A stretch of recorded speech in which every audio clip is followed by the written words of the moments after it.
Hello, beautiful souls. This is Nikita, and this is going to be a smallish workshop on guilt and shame, as you have already figured out from the title of the audio slash video.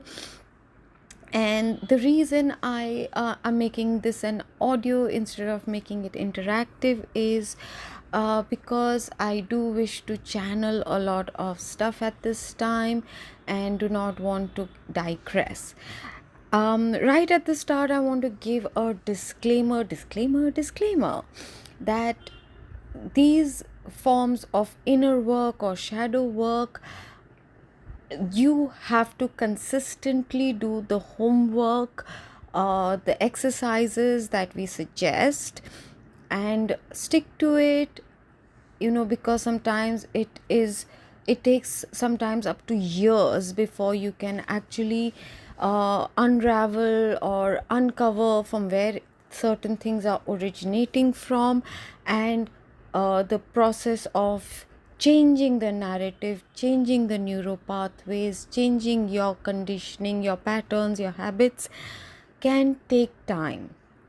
So if you repeat some things, don't get harassed. It's not just about guilt, it can be about anger, it can be about anything at all that you are trying to change in your life.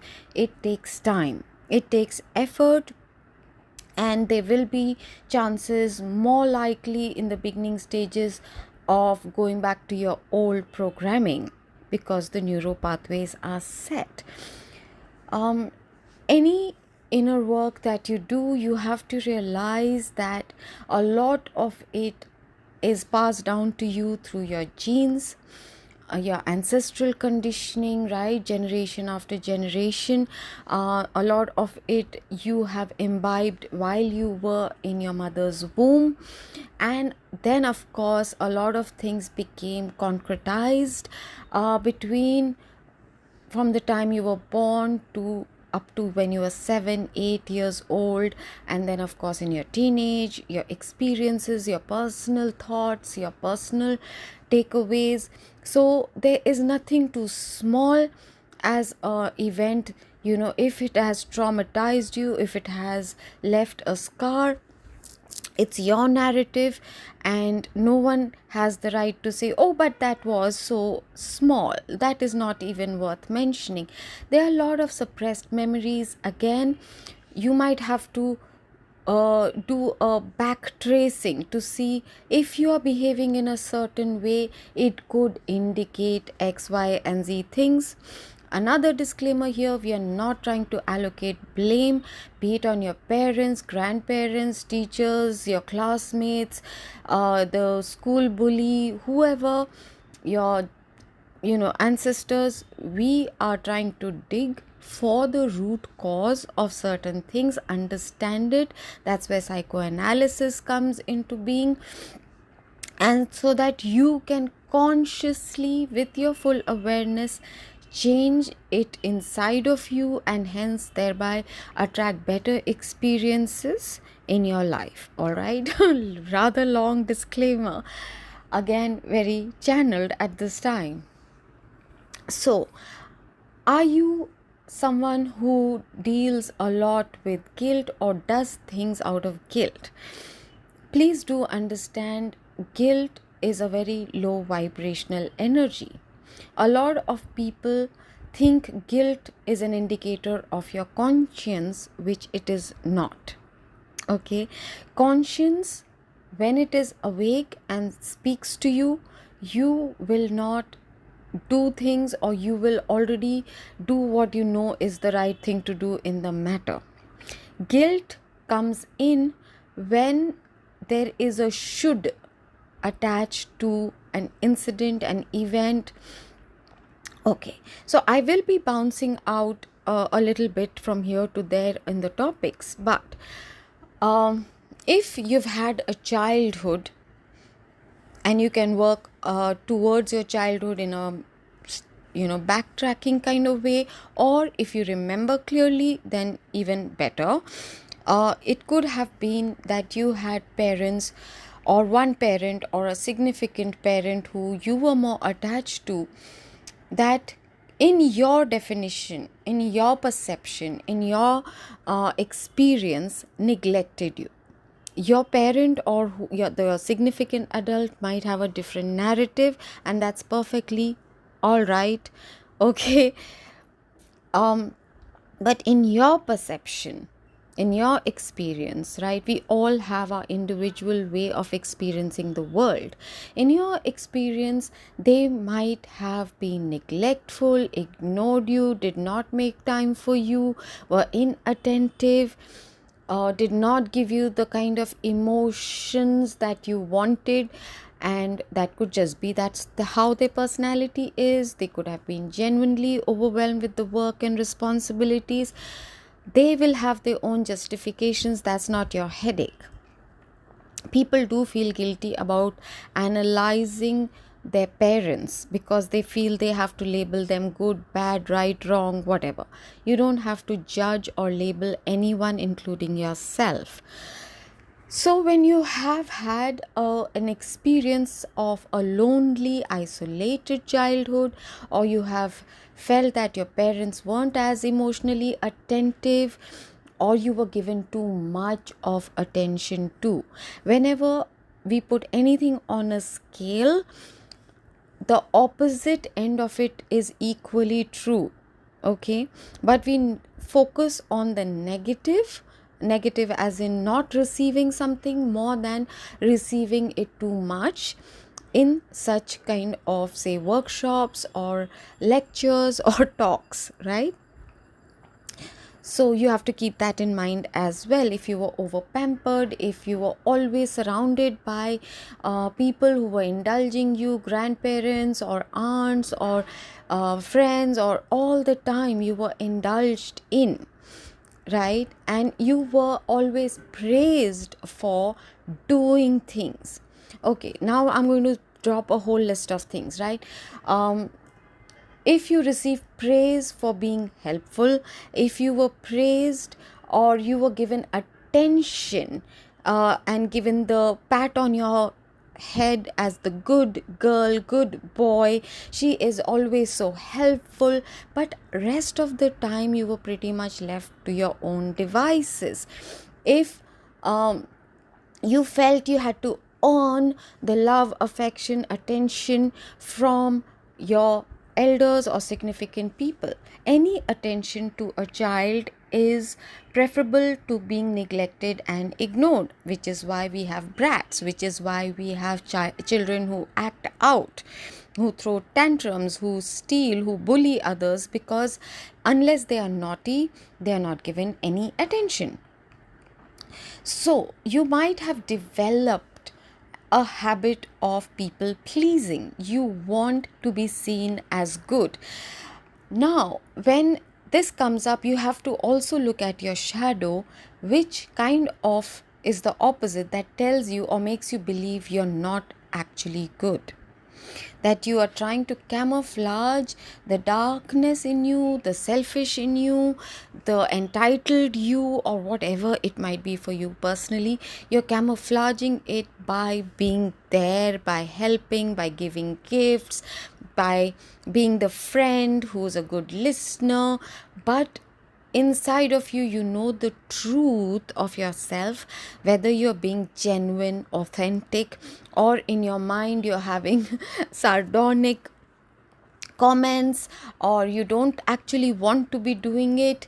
You're just doing it because you want the badge of honor, the star, the praise, and this habit continues into your adulthood even when you're not getting the exact rewards. It becomes a habit. Okay, you could be someone who's very anxious. If you've had many successful, more popular cousins, friends, sisters, or brothers, whatever your gender might be, people who were more applauded, more successful around you, it makes you very anxious to also be seen. You feel invisible, and so it makes you try harder. You think you can shine your way into winning approval or liking or being loved. At this time you're trying to be loved. So where is it coming from? What is the root of this? Usually is a fear of not being loved, of being abandoned, of being, see, a fear will have many offshoots: rejection, abandonment, never being loved, dying alone, never finding someone, not belonging. These are all the offshoots of fear, right? And it leads, the branches, the offshoots of this is anxiety, a lot and lot of anxiety. You have to also check your personalities to see if you have avoidant attachment style, or the opposite end of it, where you become very attached very quickly. You build this image of the person in front of you, and you have these made up conversations, or you attribute a translation to what someone says or does, and you build a whole narrative around it, whether they love you or they're judging you, they're hating on you, you know. Now, coming to guilt, all right,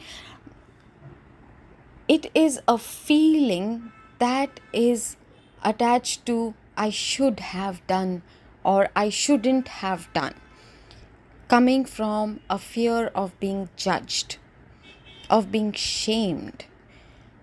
When parents or elders around have used punishment, and punishment in the form of shame, being made to stand outside the classroom, or that they will tell everyone, there's a whole bunch of parents who turn to social media to shame the children for doing something by making them hold up placards, and you dread that humiliation. You're afraid if someone finds out, they are going to think such and such about you. And that shame becomes so ingrained that you start carrying guilt for not doing XYZ things. Guilt is a waste of energy, especially when it is about something you think you should have done, not because you think it's the right thing to do or you wanted to do it, but because of what people will perceive about you or think about you, right? It could come also from demanding parents. It's a desire always for pleasing others, for getting brownie points, being seen as the star, the savior, the supporting friend, moral high ground, the righteous one, being the bigger person. You want essentially to be accepted and loved, but you are afraid inside that you won't be loved, accepted. You will never belong because of the true self. If it were to come out, you would be shunned, you'd be the outcast, you'd be more lonely than ever. So you might as well fake the goodness or the fake whatever it is to be accepted by people. But for example, on social media, you see it all the time. Someone gives you a well done or something, it makes you feel happy hormones are released, you get a sense of achievement, and even if you don't like that person, you're fawning over in your comments. Oh, thank you so much, it means so much to me. That kind. You will say that's just a social nicety. Exactly, but are you being authentic? Right? There could be a lot of overly critical perfection expecting elders, parents around you who have always told you you're not good enough. Not directly, but always picking or criticizing or finding faults in everything you've done, focusing on the subject where you got in your 80s rather than in the subject that you have literally got the highest mark in your class, or the fact that you were great in athletics but not so great in your studies. Always making you feel you have to do more, you have to push more, telling you you're not good enough the way you are. You need to lose weight, you need to become taller, you need to cut your hair, you need to not cut your hair, whatever. You are always being judged, and that has become the internal record player which you have to switch off by reminding yourself that was their perception, that's their narrative, that is their story. It does not reflect you, it's not a fact, it's an opinion, okay? Which has led to a bunch of defensiveness within you. You you start operating from a place of defensiveness, place of wanting to placate, not wanting fingers pointed at you. You might also at the same time be projecting it onto others, finding faults with what others are doing, not doing, judging them, blaming others for what is going on inside of you. Or on the other hand, there might be days when you think everything is your fault. If the sky falls, it's your fault. If a world war starts, it's somehow you started it, because something bad happens to someone who you thought you were mad at, you were angry with, and you think, is it because I thought angry thoughts about that person? Everything is your fault. So you might be overdoing to compensate for the fact that you don't want to do, that you're actually resentful of having to do. You can very easily learn to say no. And instead of saying, I don't have the time for this, which then others might interpret as whatever, you could say, I am overwhelmed with other things right now. I would have loved to help you, but I'm not in the right space of mind. I don't have space for this in my life right now, or whatever. This is what I can do, but not this. I cannot drop everything. I cannot drop my date not just because, but I am on a date. Can I call you after I have reached home? The more frank and assertive you get with practice, people who are just there to use you will drop you like a hot potato, which is a good thing. It is always a good thing to have people who just want you to serve them, to be there for their convenience. It's better to be disliked, to be your authentic self, than to be liked for where you're feeling this drudgery, this resentment, feeling overworked, spread out too thin, because you just want to be in people's good books who you don't even like, right? So there could be a build-up of defiance, resentment inside of you. There could be a sense of rebellion, so there could be a lot of passive-aggressive behavior that you don't even notice, that you say yes, but then you break the favorite plate. You mess up the food that you said you will bring to the party. You drop it accidentally, or accidentally you add sugar instead of salt. Those are passive aggressive behaviors coming from the subconscious part of you that doesn't actually want to do something. The inner parent voice, parent can be replaced with grandparent or significant elders at this time, that is nagging, that is criticizing, that is judging, that is shaming, becomes translated into your shame, your guilt, and it keeps on working as a broken record. And no matter what you do, how much you achieve in life, you will keep feeling that awful feeling. Okay. The point with guilt is usually not about you doing something or not doing something. Your brain has associated it with consequences, be it public shaming, humiliation, degradation, verbal abuse, or the look of disappointment on someone's face, but also of bad karma, of bad things happening to you. It's the consequence. It's like saying someone is not sorry for being a thief, but being sorry because they got caught. Now they'll have to face the judgment and be shamed, and their kleptomania will come out for everyone to know, and on top of that they'll have to probably go to prison. So they are afraid of the consequences, not actually of what they are doing, right? There is this whole bunch of religious, moralistic, social conditioning about good, bad, evil, all that, which leads to a lot of fear of punishment in various ways, emotional, social ostracism of, for example, if a girl in love or in a loving whatever situation has sent nudes, the fear is that if I break up, it will be leaked as revenge porn. So she's not really uh, upset about doing the act of sending. It's the mortification of the world seeing her in her vulnerable nude state or whatever, which is a terrible thing for anyone to do to anyone. It is illegal, right? But it is the shame associated with, say, your bare body, about your parents feeling XYZ, of the feeling that your relatives might be laughing behind your back, etc. So, the question you have to ask yourself whenever this guilt or shame is beginning to activate in you is, what is the worst thing that could happen? And so what if it does?